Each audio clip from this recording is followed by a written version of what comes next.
Get on board the Bernier bus train. Come get on board the Bernier bus train. Once you hear that clickety-clack, there ain't no time for turning back. Oh, get on board the Bernier bus train.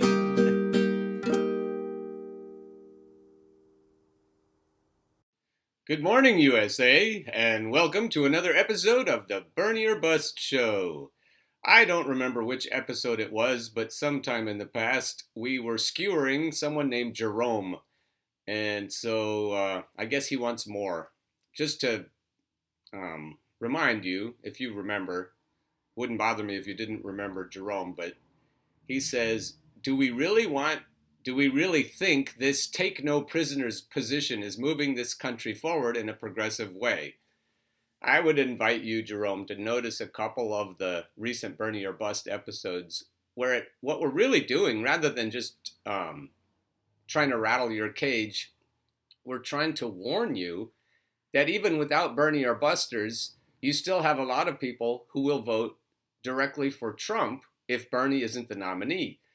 And that's not me, but I don't have any control over the Bernie or Trumpers, and they outnumber the Bernie or Busters. So you can't just bang on your gilded high chair and say, you ought to stop being so silly. If you don't want Bernie, we can show you, because of the high percentage of poor and poorly educated voters that the Democratic Party doesn't seem to care about, that you're going to get Trump unless you nominate Bernie. So you notice that I say mean things about Elizabeth Warren. I'm telling the truth about Elizabeth Warren, that she would be a neoliberal president. That's one truth. But the more important truth, as far as you're concerned, is that she can't get the poor and poorly educated voters. So you can't make us come to our senses. Whether we have senses or not is what you're saying. You criticize me for misspelling Yemen. I know how to spell Yemen. I may have made a typo. But what we need to focus on is not making us wake up and stop throwing temper tantrums, but the thing to do is to make sure that you understand that there are too many people who won't vote for a neoliberal candidate to control. You can't control us. We're not even Democrats. You can't make us vote blue. We don't even like the Democratic Party. I used to be in it for 50 years almost. Not 50 years, I'm not that old. I used to be in it, though, and now I'm not in it. And the reason I'm not in it is because the Democrats don't give a shit about working people. So let's just get this figured out here. Now, we're not talking about bringing the Bernie or Busters to their senses. We're talking about Bernie or Busters warning you that there are many, many other people, young people, poorly educated people, who aren't going to vote for your anointed candidate, handpicked by Hillary Clinton. You're not going to get Elizabeth Warren as president. You're going to ramrod her into the nomination like you did Hillary, like the machinery did, but you're not going to get her to defeat Donald Trump. It's not going to happen. So what we need to do here is just talk sense. So you came back. I'm flattered to have made your podcast. Apparently I triggered you enough. Yeah, if you're honest, my words did in some way. I didn't even know this was here. I didn't even know when you wrote this. It's weeks ago anyway. Look, I understand there are those on the political left who mirror those on the political right, like the Tea Partiers. That's another trick right out of their playbook. They're trying to make Bernie or Busters Tea Partiers. Not that we don't agree on some things, but that's just a tactic. Veracity and uncompromising views. Now he's going to pull the purity test. There are like 3 or 4 just solid playbook plays that they just keep throwing again and again.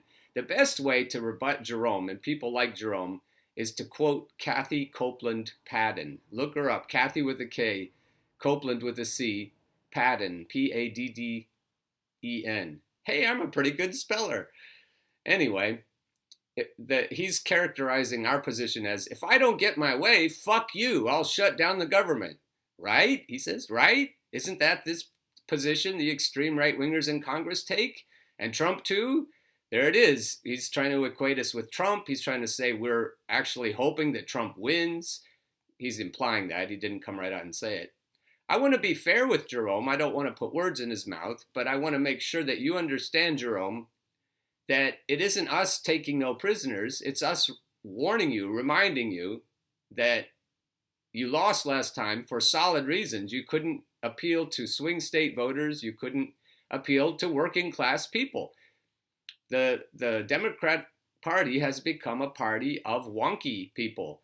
You've become proud of your resumes, you become proud of your neighborhoods, you become proud of your schools, proud that the wrong kind of people aren't allowed in your schools. You've become just as bigoted and racist as any Republican you want to make fun of, and you don't like grubby populism. So you want somebody like Elizabeth Warren who can't win. We're here to warn you, Jerome, that Elizabeth Warren can't win. You really need to watch yesterday's show about Barack Obama, because you mentioned Barack in here. If anyone wants to read this garbage, it's in Purple Nation Review. That's a Facebook group. Anyway, this is what I said to him the first time. If you understand the research by Thomas Piketty, you will understand that you can't just hope the various components of the Bernie coalition who will never vote for a corporate candidate can come to their senses in time. No time is long enough for that. Both parties have thrown working class people under the bus for at least 70 years. And then he put a laughy face by that. Like, that's funny? Is it not true? Are you trying to say that the Democrats have cared more about working class people? All you do is signal. You have these signaling things you do. You say, well, I'm for choice, pro-choice, that's a signaling thing. I'm for gay marriage. You make little hand waves at the environment, but you're still on the side of corporations, so you must not really care about our environment. We have about 12 or 15 years to turn this around, or we're just going to be extinct. If you care about the environment, but most of all, if you care about other people's children, if you care about people who go to schools that you would never allow your kids to go to, then that's where we're really talking. That's where the rubber meets the road. I put your picture down here, the vote blue no matter who derp. You guys need to figure this shit out now. You only have a few months. You have to get over any idea that you can vote for Elizabeth Warren in the primaries and not get Donald Trump. It's not a threat. It's not us holding our breath until we get our own way. It's a fact. You can look this stuff up. You can read the study by Thomas Piketty. You can read the data. There are not enough voters who will even come out to vote for a neoliberal candidate. So if they don't like Trump, they're just going to stay home. Or they're going to vote Green Party, or they're going to do something else that you don't like. But you can't just tell a bunch of people who aren't even registered Democrats what to do. It's just not going to work. So, other than that, though, Jerome, I hope you have a great day, and maybe I'll catch you tomorrow if you keep watching this show. Keep on burning. Get on board the Bernie bus train. Come get on board the Bernie bus train. Once you hear that clickety-clack, there ain't no time for turning back. Go get on